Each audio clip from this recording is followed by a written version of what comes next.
আপনি কি জানেন উড়োজাহাজ সাদা গ্যাস ছাড়ে মূলত কনডেনসেশন ট্রেইল বা কনডেনসেট তৈরি হওয়ার কারণে।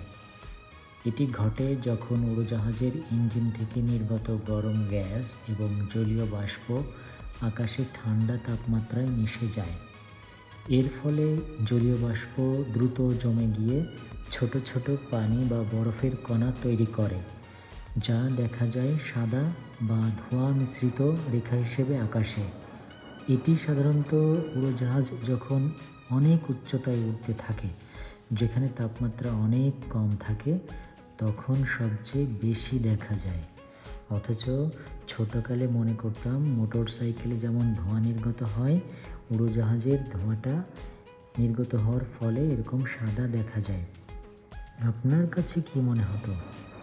আপনি কি এরকম মনে করতেন আমার মতো?